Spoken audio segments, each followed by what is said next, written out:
Buenas tardes, señorita Premier. Una pregunta, ¿cuándo iniciará ya la ronda de reuniones con las fuerzas políticas para lograr el voto de confianza en el Congreso? Muchas gracias por la pregunta. Es muy importante, como saben ustedes, hemos anunciado que vamos a iniciar una ronda de encuentros con las diferentes agrupaciones, fuerzas políticas, en el intento también de consensuar algunos aspectos que nos parece que podemos llevar adelante de manera conjunta en el marco de la gobernabilidad. Esta semana, como ustedes saben, el Congreso ha tenido la semana de representación, así que hemos avanzado con varias coordinaciones. Tengo que decirles que la mayoría de bancadas está en la disposición de entrar en este diálogo. El día viernes ya tenemos concretada una reunión con la presidenta del Congreso de la República y creo que vamos en avance respecto a este diálogo, a esta ronda de conversaciones que creo que va a ser muy saludable en el marco de la gobernabilidad. Vamos a darle la palabra al ministro de Salud, al señor Hernando Ceballos Flores.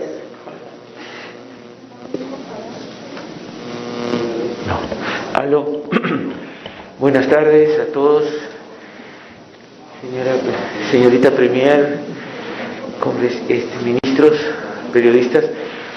Bueno, efectivamente en la reunión del Consejo de Ministros expusimos la situación de la pandemia, la situación de la vacunación y también las restricciones en función de esta situación que nos genera la emergencia sanitaria, ¿no?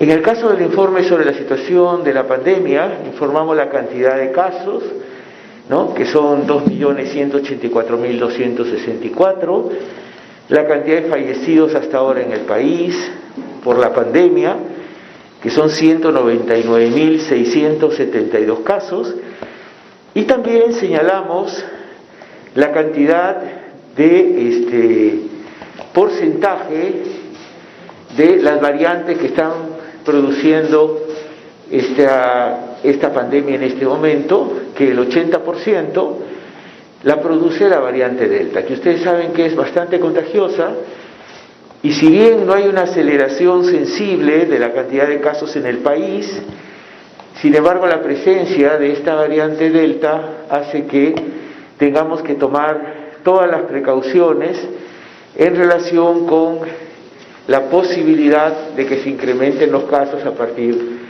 de esta variante, ¿no? La variante Delta Plus, hasta ahora solamente están los casos que hemos encontrado en los dos distritos de Lima, ¿no? No hemos vuelto a encontrar por ahora nuevos casos de esta variante Delta Plus. Bueno, frente a esta situación del avance de la presencia de este virus en nuestro país, se nos plantea una situación de riesgo mayor o menor en distintas provincias del país. En este momento, de acuerdo a la evaluación que hace el Ministerio de Salud, que tiene que ver con el número de casos, el número de vacunados, la provisión de oxígeno que tenemos en diferentes provincias, nos da que en todas las provincias del país solamente tenemos un riesgo moderado, lo cual es alentador porque de alguna manera nos permite avanzar en levantar un poquito las restricciones, pero con el cuidado y la responsabilidad que una pandemia amerita, ¿no? Por lo que, sobre todo por la variante que está prevaleciendo en este momento. ¿Cómo es que va el avance de la vacunación? Creo que es bastante público esto. Estamos en este momento en más de 30.170.000 dosis aplicadas, de las cuales, en función de la población objetivo, que es la población que nosotros habíamos trazado desde el inicio de la vacunación, que son las personas a partir de los 12 años, en esta población objetivo, además de la dosis aplicadas, tomando en cuenta la población objetivo, tenemos un 60.8% de ciudadanos vacunados con la primera dosis y un 46.9% de ciudadanos con la segunda dosis, pero con algunas particularidades que tienen que ver con el avance significativo que hemos tenido en los pobladores mayores de 50 y 60 años, ¿no? La cobertura de vacunación con segunda dosis en el país nos da un 78.3% en las personas de 60 o más años y un 76.8% en las personas de 50 años o más. Esto es importante porque nos permite decir que hay un avance sustancial en la protección de las personas más vulnerables. Ustedes saben que el 90% de las personas que fallecen en las unidades de cuidados intensivos son justamente personas de estos grupos etarios, ¿no? Entonces, este nivel de protección también es parte de la explicación de por qué no tenemos los índices de mortalidad que se han presentado en otras etapas de la pandemia, ¿no? Esto es bueno, esto es muy auspicioso, sin embargo necesitamos seguir cerrando las brechas todavía en las personas de 30 años a 21 años tenemos una brecha importante que necesitamos cerrar. Ya ahora, en función de la velocidad de la vacunación, ustedes saben, estamos vacunando a personas a partir de los 18 años, en realidad de 17 años que cumplen 18 este año, ¿no? También eso nos permite evaluar, y mañana vamos a tener una reunión con los rectores de las distintas universidades del país para alcanzarles el protocolo que podría permitir el reinicio de las clases en el nivel terciario, en las universidades, ¿no? Esto es un anuncio muy importante, dado que como estamos vacunando ya a partir de los 18 años, pues con el protocolo debido de distanciamiento social y otras medidas que algunas universidades tendrían que cumplir, nos permitiría, si la universidad lo considera adecuado y si cumple este protocolo, el reinicio de las clases en las universidades en el país.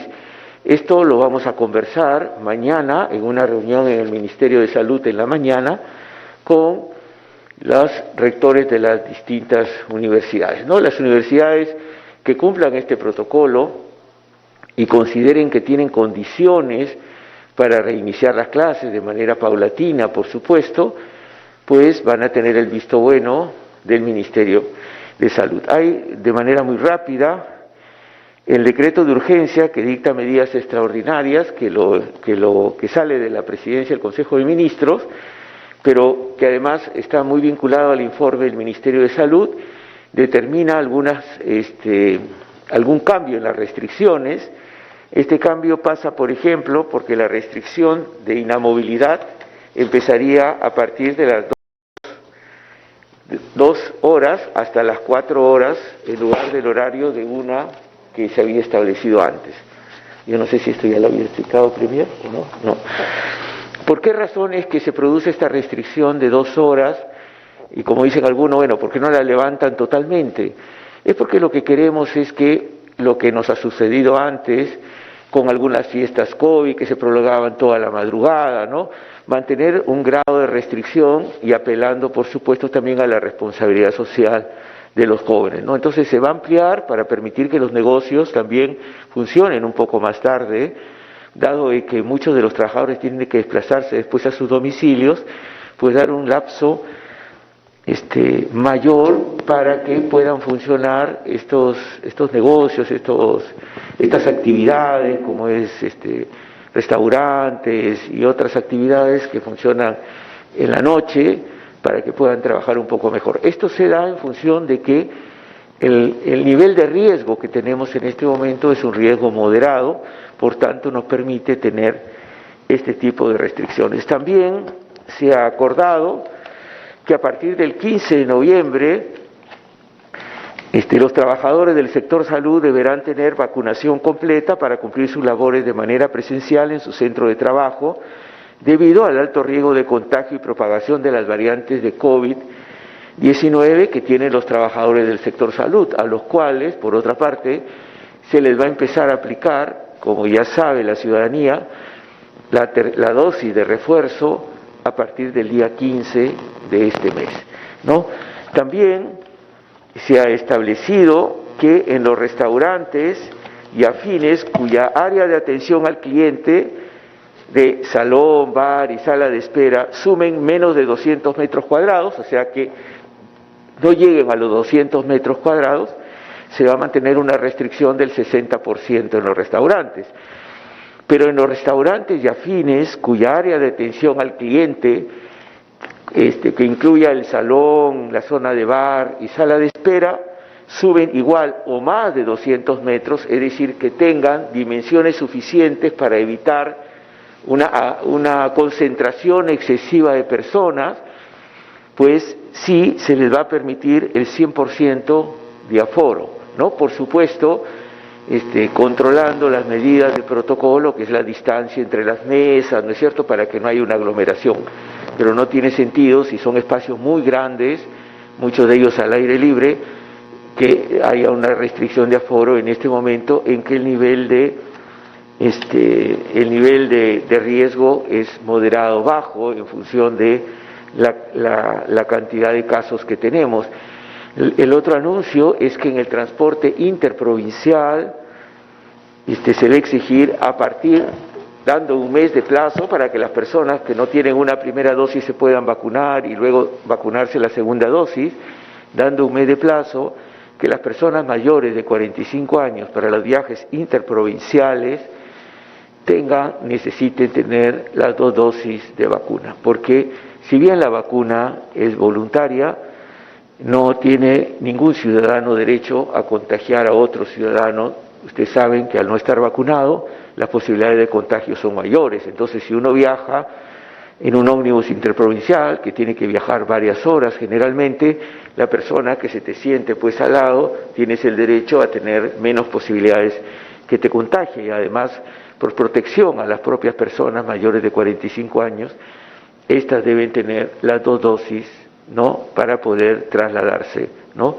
Entonces, estos anuncios queríamos hacer, que fue lo que acordamos y decidimos en la reunión de Consejo de Ministros, con su disculpa. Muchas gracias. Muchas gracias. También nos acompaña el ministro de Comercio Exterior y Turismo, que también tiene algunos anuncios en torno a los impactos de reactivación en este sector. Muchas gracias, Premier. Ciertamente, lo primero que queríamos referir es sobre los resultados del fin de semana largo, luego de la emisión de una norma que ha declarado 4 fechas en adelante con el fin de promoción del turismo interno. Este fin de semana, en realidad, ha rebasado las expectativas de lo proyectado. Inicialmente se pensaba que se podía llegar a un número de 300.000 viajeros con destino de turismo interno.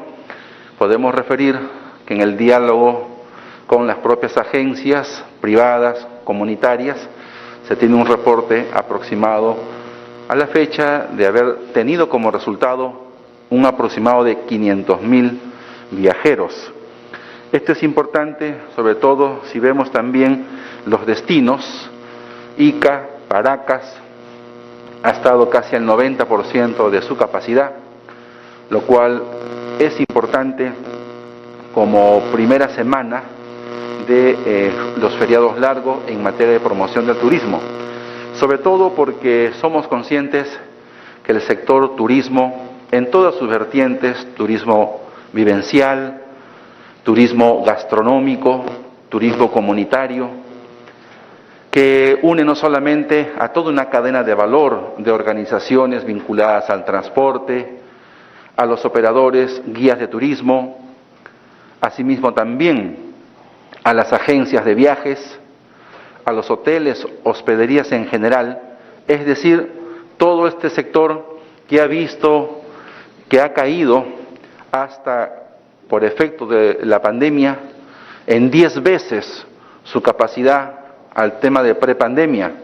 y hasta en 4 veces en el turismo interno respecto a cómo ha salido golpeado aún este sector. Es por eso que esta primera norma de estos 4 fines de semana en adelante va a ayudar mucho a reactivar.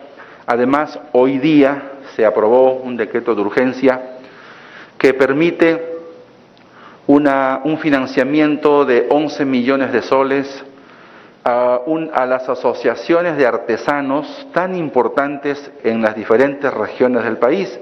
Estamos hablando de fomento concursable, de planes de negocio, donde un artesano, persona natural con negocio o una organización, es decir, con personería jurídica, podría adjudicar a una eventualidad de un apoyo directo de 5.000 soles.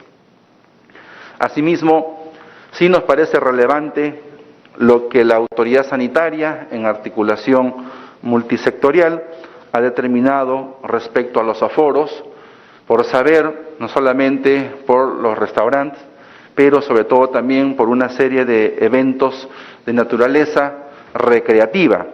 Por eso sí creemos que es importante la cifra que se ha marcado respecto a espacios cerrados, por ejemplo, centros comerciales, galerías comerciales, tiendas de departamentos, tiendas en general y conglomerados, un aforo del 50%, tiendas de abastecimiento de productos de primera necesidad, supermercados, mercados, bodegas, farmacias, 60%, restaurantes y afines, lo decía el ministro de Salud, cuya área total sea menos a 200 metros, el aforo de zonas internas llegará al 60%, y donde se tenga más de 200 metros, alrededor 200 metros cuadrados de espacios internos, se tiene ya la capacidad libre de hasta el 100%.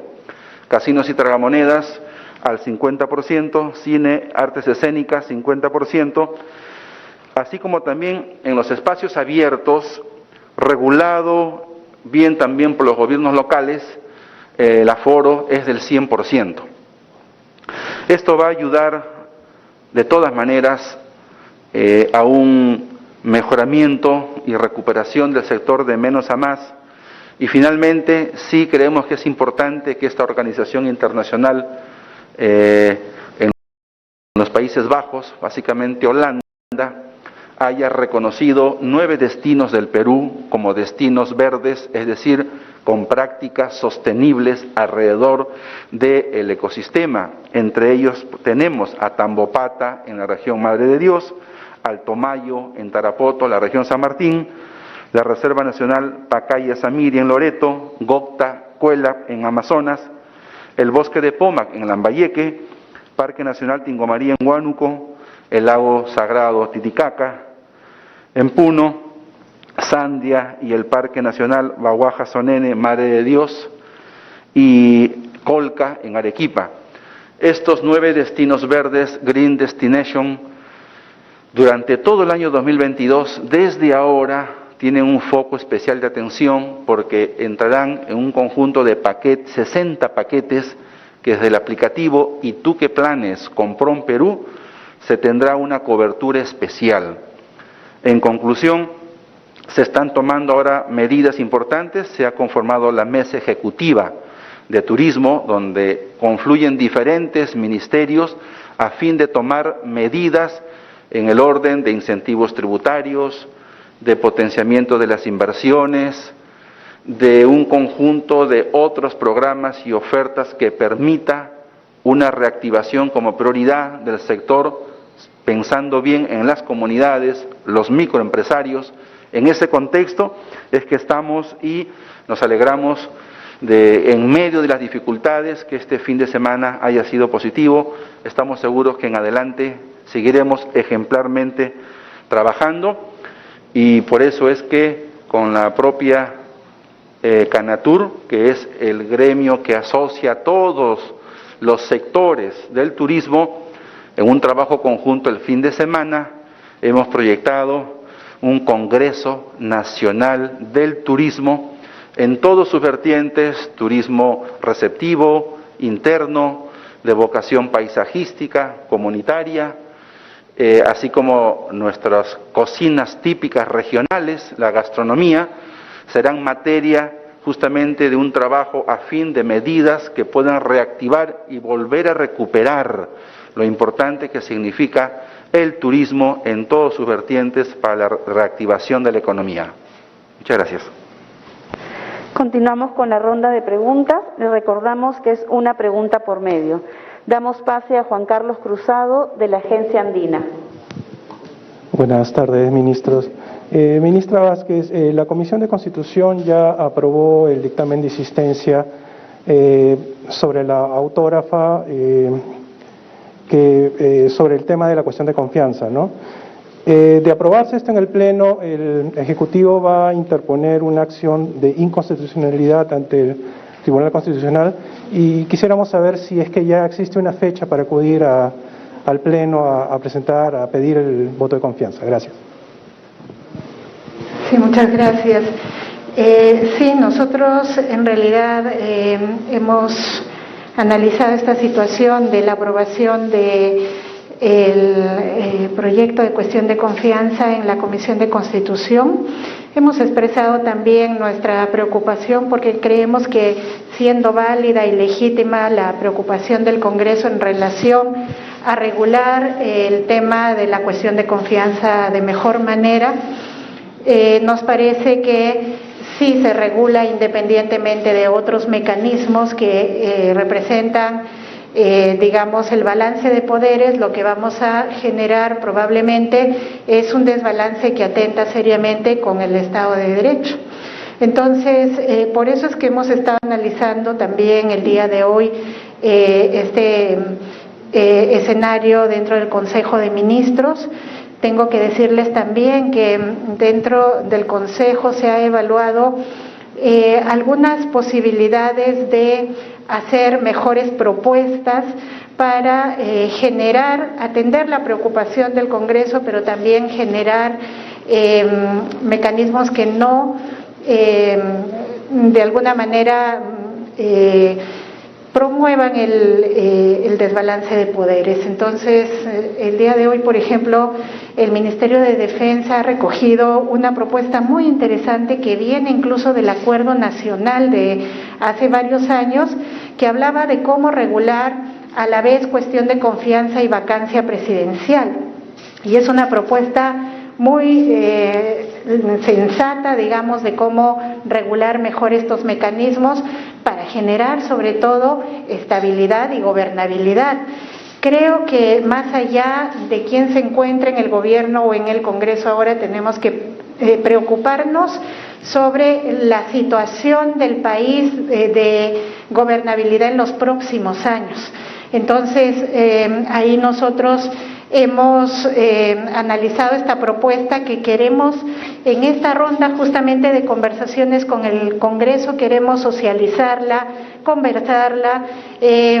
Creemos que probablemente sea considerada dentro de las propuestas que tiene el Congreso. Esperamos que lo que sea aprobado en la Comisión de Constitución espere un poco hasta mirar estas mejores propuestas que pueden haber, y entonces en ese sentido nos parece importante que atendiendo, digamos, esta preocupación de mejorar esos mecanismos, se mire mejores alternativas antes de proceder a una aprobación que a lo mejor podría llevarnos pues a una situación de inconstitucionalidad. Tercera pregunta, a cargo de Jimena Carrasco, de TV Perú.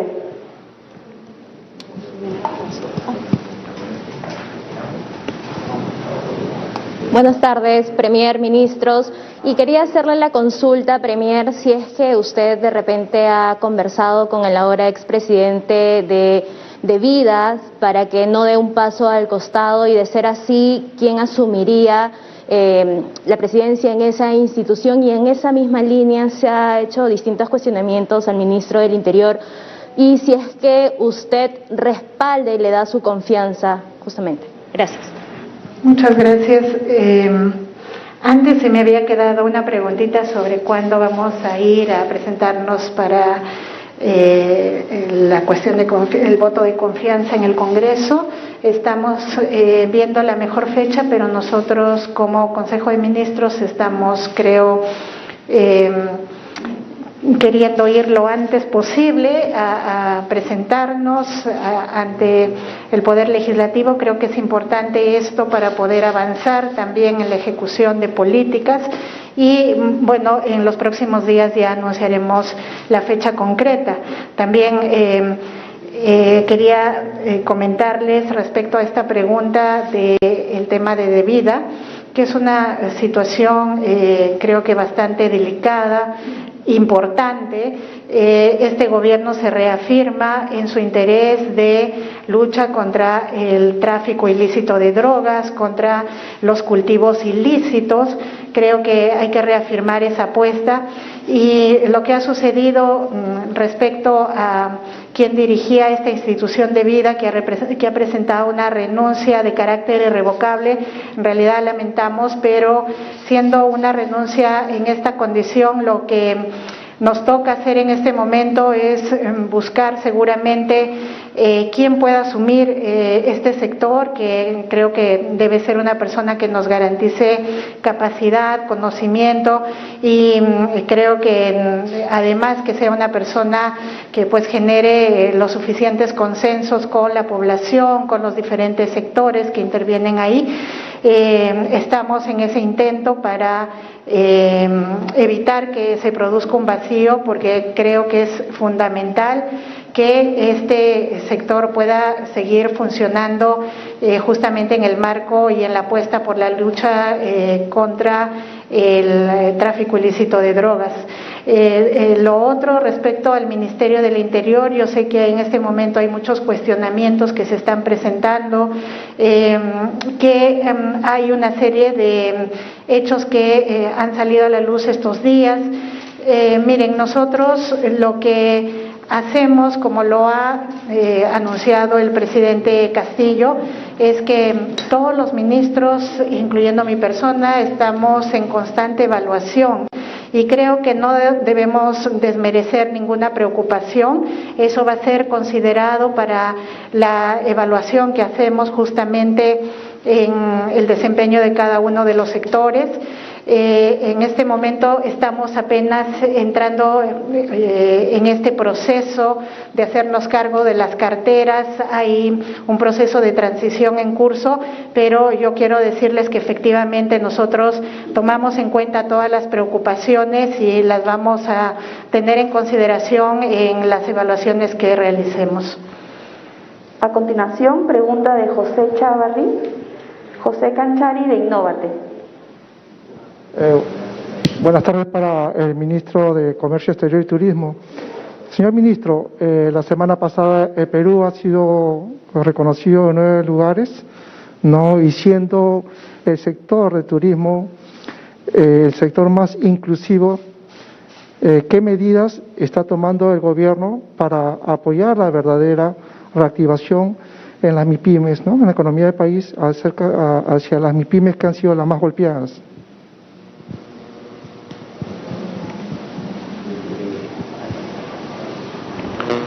Sí, gracias por la pregunta. Ciertamente, desde que se ha asumido el gobierno, un poco más de 60 días,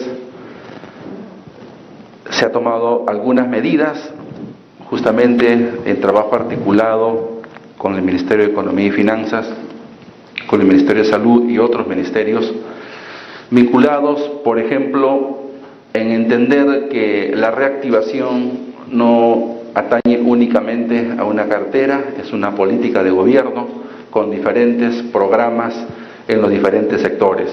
Particularmente en el sector turismo, se está trabajando en estos momentos un decreto de urgencia vinculado a un programa que permite la reactivación del empleo en el ámbito del turismo, pensando en los guías de turismo, pensando en la necesidad no solamente de las unidades personales o, como decimos, persona natural con negocio, sino también en las asociaciones, microempresas particularmente, en toda la cadena vinculada al sector turismo, los corredores gastronómicos, entre otros.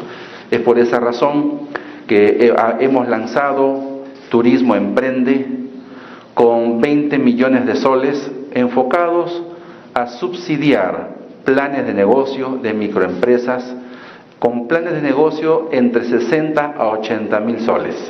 Eso se ha lanzado apenas hemos asumido el gobierno, y esa primera etapa entre agosto y septiembre y los días iniciales de octubre ha concluido, y estamos trabajando ahora una versión 2 de Turismo Emprende, como decía, de 32 millones de soles, pensando en los licenciados de turismo y negocio, pensando en los guías de turismo, que es un sector que ha sido muy golpeado, muy débil y muy proactivo además en las regiones.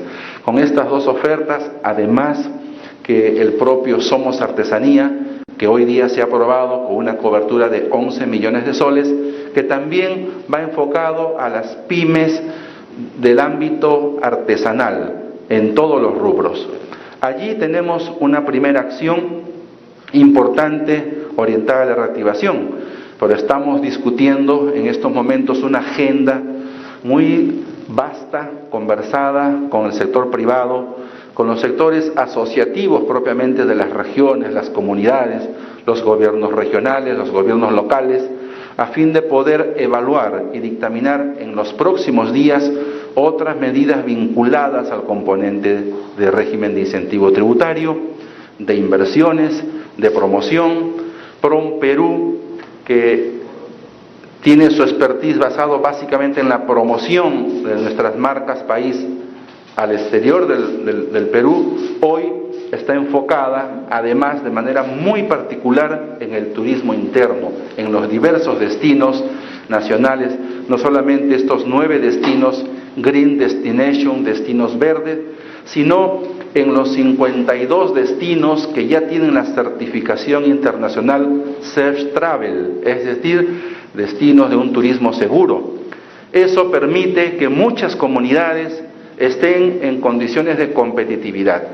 Y si nosotros ahora, hasta diciembre, vamos a poder registrar, activar los inventarios turísticos, registrarlos, ¿no? Catalogarlos como corresponde, eso significa que estaremos superando eso que siempre es difícil en toda inversión, el saneamiento. Habiendo identificado una laguna, un parque, un espacio gastronómico, vamos a poder luego también proyectar otras inversiones.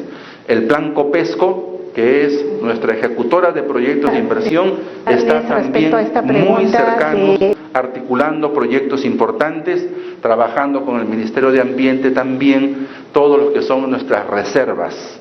Hay muchas acciones que ahora de manera sinérgica se están poniendo a consideración y que de manera muy emblemática el 4 y 5 de noviembre, en el marco del Congreso Nacional del Turismo con enfoque de reactivación, que con la Cámara Nacional de Turismo, Canatur, el Mincetur y como gobierno lanzaremos a fin de tomar materia sensible y abordar de mejor manera en el corto plazo la necesidad de una reactivación de un turismo con inclusión. A continuación, pregunta de Mariano Calvera, de RPP. Hacer la consulta correspondiente. ¿Qué tal, primera ministra? Buenas tardes, ministros. Permítame, señora Vázquez, incidir con la consulta acerca del ministro Barranzuela, porque creo que la pregunta puntual de mi colega fue si usted respalda que una persona con esos cuestionamientos, que no son pocos, y que además también es cuestionado por otros exministros como el ministro Carrasco, que señala que el señor Barranzuela no está calificado para asumir la cartera por las 150 sanciones que tiene cuando fue policía, por haber sido además abogado de Perú Libre, y que además en este momento él encabeza las divisiones policiales que apoyan al Ministerio Público justamente en esas investigaciones hacia el partido de gobierno, y que además comparte abogado con un congresista que está siendo investigado por presuntos vínculos con el terrorismo. Le reitero la pregunta, ¿usted respalda que una persona con esos cuestionamientos forme parte de sus gabinetes? No estamos hablando de una evaluación posterior a que él asuma la cartera, sino en este momento. Le escuchamos, Premier.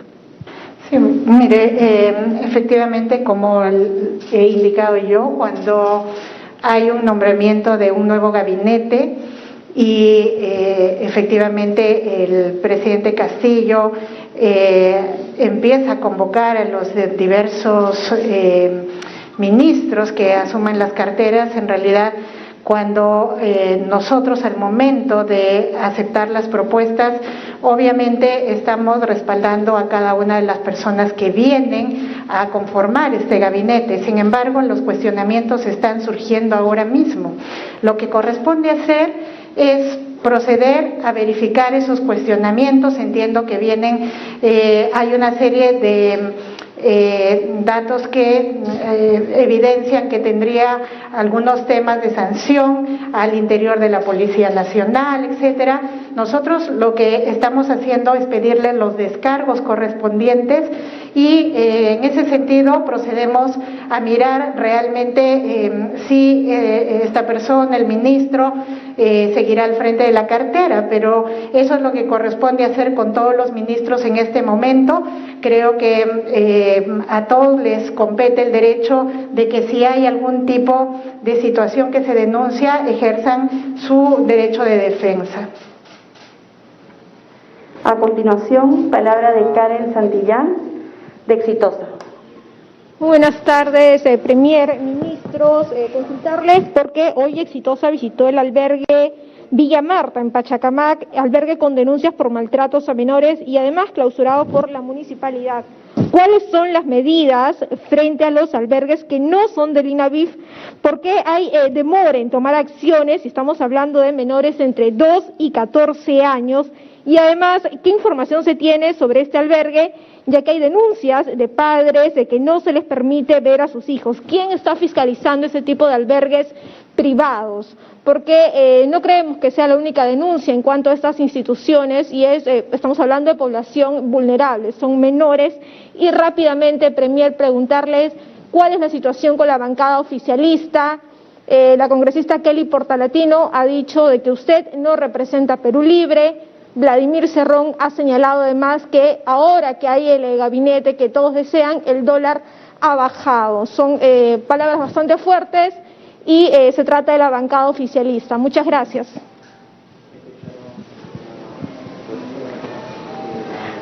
Sí, respecto al tema de los albergues, el día de hoy en el Consejo de Ministros, la ministra de la Mujer comentaba sobre el tema. Efectivamente son albergues privados, pero en la medida que involucran a menores que son obviamente prioridad de interés del Estado, se tendrá que tomar las medidas pertinentes. Entonces hemos encargado a la ministra de la Mujer que pueda hacer seguimiento a estos temas y ver cómo intervenimos en el marco de las competencias del Estado, también evitando entrar en colisión con los intereses privados, pero creo que sí nos corresponde atender este tipo de situaciones que involucran sobre todo menores de edad.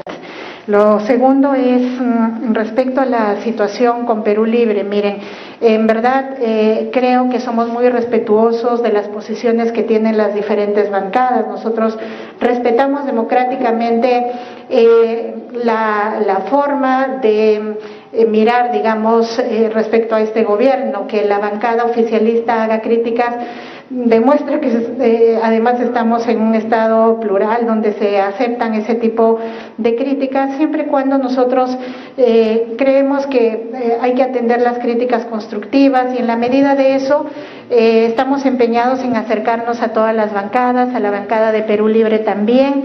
Creemos que ambas, tanto el Ejecutivo como esta bancada, tenemos en realidad objetivos que compartimos, y en esa medida esperamos lograr entendimientos. Yo creo que hay que aclarar varias situaciones y ahí esperaremos la ronda de conversaciones con Perú Libre, efectivamente, como para poder mirar cuáles son las diferencias, poder intentar llegar a algunos mínimos consensos. Creo que eso no es imposible. Y bueno, democráticamente se respeta cualquier opinión, ¿no? Última pregunta de Karenina Bayona, de Perú 21. Ministra, muchísimas gracias. De acuerdo a la Constitución Política, el nombramiento de los ministros se hace a propuesta del presidente o la presidenta del Consejo de Ministros. Usted propuso al señor Barranzuela como ministro del Interior, y si usted no lo propuso, usted tenía conocimiento de que el señor era asesor de los cocaleros y además los azuzaba en contra de la erradicación de la coca. Y además de la ficha que mencionó la colega de vida del señor Barranzuela, usted sabía que él es abogado o era abogado de Perú Libre, de Cerrón y de Bellido.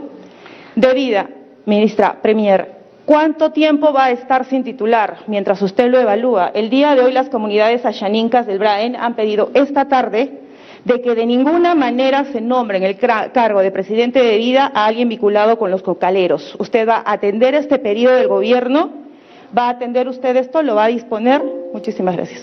Sí, gracias por la pregunta. Miren, efectivamente, legalmente cuando se nombra un gabinete se dice que es a propuesta de el primer o la primer ministro, pero nosotros conocemos que estos son procesos políticos. Cuando se decide el cambio del gabinete, el presidente Castillo estaba en medio de una situación bastante crítica, había que avanzar con consensos. Entonces en ese marco yo entiendo que se llegaron a algunos consensos con diferentes actores políticos y también en ese marco se hace la invitación a mi persona como para poder ser parte de este gabinete. Entonces efectivamente uno asume esas propuestas. En el marco de la evaluación que se hace, se tiene que mirar algunos requisitos básicos que se piden, que es, por ejemplo, que la persona tenga experiencia en la materia y que no tenga sentencias judiciales, que es lo que rápidamente se puede evaluar.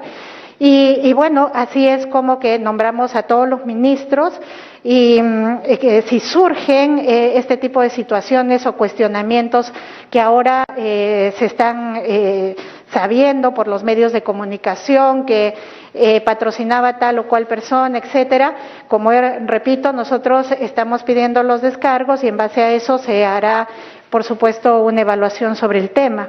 En relación a debida, yo quiero decirles que es un tema, como dije al inicio, es un tema para nosotros muy importante y que no vamos a esperar o no vamos a estar tomándonos el tiempo. Ya nosotros desde ayer hemos iniciado una serie de conversaciones con posibles personas que puedan asumir este sector, que nos parece bastante sensible. Por otro lado, fíjense, yo tengo conocimiento de que las comunidades están pidiendo ciertos requisitos que son básicos, que por lo menos sea una persona que pueda dialogar y que continúe con algunos esfuerzos que se han hecho con las comunidades. Por supuesto que los tenemos en cuenta. Entonces, estamos actuando lo más rápido que podemos. Queremos decirles que estamos empeñados en solucionar rápidamente los problemas. Entenderán que no es muy fácil hacerlo en algunas horas, pero que estamos haciendo todos los esfuerzos, ¿no? Muchas gracias. Damos por concluida la conferencia de prensa. Buenas tardes. El tema de la semana está siendo los Pandora Papers. Ayer convoca.p ha indicado el listado de más de 70 empresas en Panamá y Bahamas ligadas a la red de la Montesinas. Entre ellos incluyen cómplices de estas personas de los testimonios, de las compras sobrevaloradas de armamentos, de la falta de la comunidad policial, y tienen estas offshore que eran muchas conocidas incluso para medios de comunicación y para la fiscalía. ¿Qué acciones van a tomar los colectivos? Porque podrían ser estas offshore haber servido para ocultar dinero del respaldo al Estado en el 90. Sí, es una pregunta muy importante porque creo que está en el marco de la lucha contra la mega corrupción que tenemos no solamente en el país, sino que sale fuera de las fronteras y que vincula a muchos personajes, incluso políticos, que han estado ligados al Estado. Nosotros estamos realmente preocupados por el tema y haciendo seguimiento de la información que va saliendo. Nuestro compromiso seguro será mirar dónde hay indicios para exigir investigaciones céleres, serias sobre estos asuntos, porque creo que son asuntos que realmente implican muchas situaciones de digamos, riesgo para el país, ¿no? Porque estamos hablando de gente que está involucrada y que ha estado al frente de nuestro gobierno por muchos años. Entonces estamos detrás de eso, vamos a hacer un seguimiento al respecto y tomar las acciones correspondientes. Muchas gracias. Damos por concluida la conferencia de prensa. Buenas tardes, periodistas. Buenas tardes, ministros.